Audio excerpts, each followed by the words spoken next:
Hello YouTube, I figured I'd do another video as proof of life for nothing else. So I'm alive, but I just wanted to do this video. It might burn some bridges, but let's burn some bridges, shall we?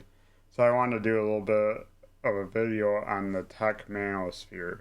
So essentially I took more time to make this video than I thought I would, just because I couldn't find content. So what I was going to do for this video is Lunduke posted a video flaming Debian for electing a project lead that's not a man, and misworded some things. I'll get into that, and was saying that she was installed and stuff like that, and I'll get into that when I get into the on-screen part of this video. But it's like, so I was going to do this video, I was going to review like the profiles of the people commenting in support of Lunduke, even some going as far as calling it discrimination. And you keep using the word. I don't think it means what you think it means. And stuff like that for somebody that wanted to hire or somebody that's not a man in technology. And it's like, what a bunch of crybabies. Okay, if somebody's qualified, it's like, so what if they're not a man? If they're qualified, they can do the job and whatnot, then they should be able to do the job. As far as I'm concerned, I don't really care if they fit the mold, the tech bro mold. It's like, if they can do the job, they can do the job. That's good enough in my book. So, anyway, I clicked on these guys' profiles, the ones that are crying discrimination. It's going to be like, okay, what do their GitHub profiles look like? They don't have one. Okay, do they have any company websites? Do they work for any company? No company websites, no work history. So I'm at a loss here. I can't gauge their competence because they don't list it, at least. So it's like, it's very similar to the manosphere, the general manosphere, Andrew Tate and all that are like, oh, you need to take a manly job, use those muscles, and work a construction job and stuff like that. And then somebody asks them, what experience do you have working a construction job? Don't worry about that. They won't flat out tell you that they have no experience, but they don't list any experience either. So there's nothing to vet there. And that's strategic because people who are insecure in their work history generally do that. So I just wanted to get into the on-screen portion. Okay, is this new Debian project leads platform that bad? So this is her platform. Diversity is the third most thing. Actually, administration, delegation processes, simpler processes are the first two things. So diversity is not even number one for this person. Then, okay, wording change. Lunduke had to frame it differently to cause a flame war over this thing. So what did he do? He changed out this word non for anti. Okay, quick English lesson for those who might not know. Non, that camp, camera angle's kind of confusing me. That camp means that you're not in a particular group. Anti means you're against a group. Okay, we got that clear, right? English. So English for the guys that don't know how to read and write. Non means you're not in a group. Anti means you're against it. Okay.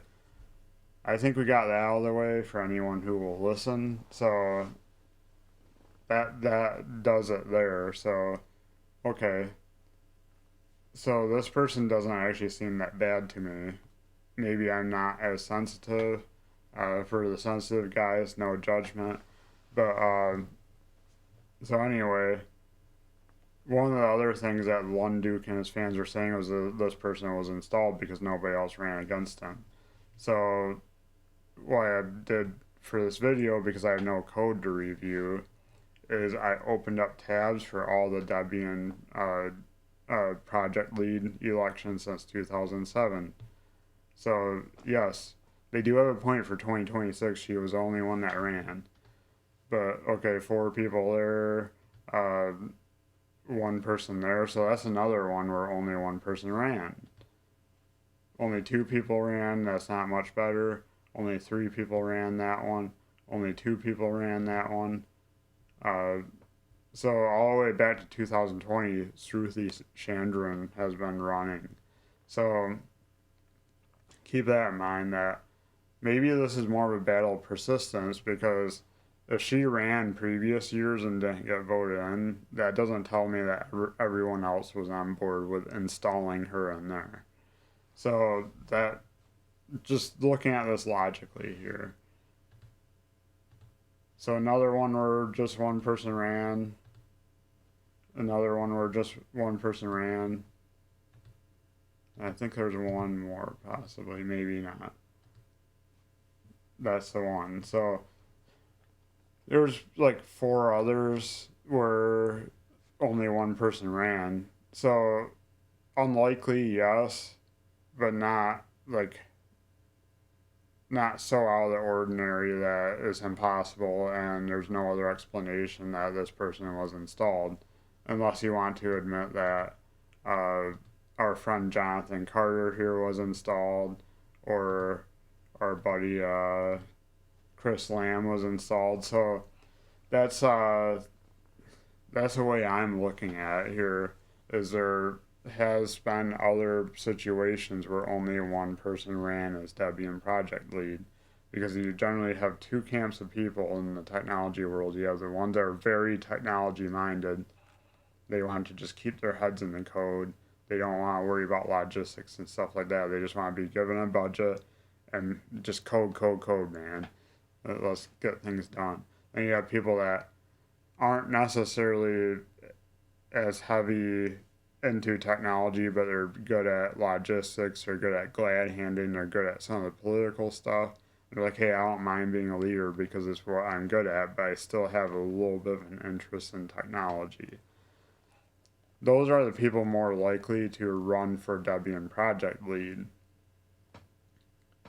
Whereas the other camp typically won't run, but if literally nobody else runs for it, they'll throw their name in the hat and take one for the team. So I think some of these are that, especially looking at their platform. This guy, he's a programmer. That's how he started out. He gets into Python, he gets into JavaScript. Not as deep as C languages or straight C languages. Yeah, this person installed Debian for the first time in 2000, and they ran in 2016. Fellow computing prodigy there, high school stuff. I also messed around with Linux Mint when I was in high school, but that was more 2007, 2008 era. I'm not quite as old as this guy, because this platform was 2016. So yeah, it's my thoughts on that, and I'm like, you gotta be careful with people like Lunduke and stuff like that, that they'll frame things differently because they're trying to get back into the limelight. They lost the limelight, they want it back, so they're essentially framing things differently to hopefully stir more of an audience that way. And yes, that works sometimes, but it's a really deceitful and disingenuous way to build an audience, in my opinion. So I guess that's it for this video. I guess I'll see you in the next one, if I didn't burn the bridge. But anyway, catch you guys later.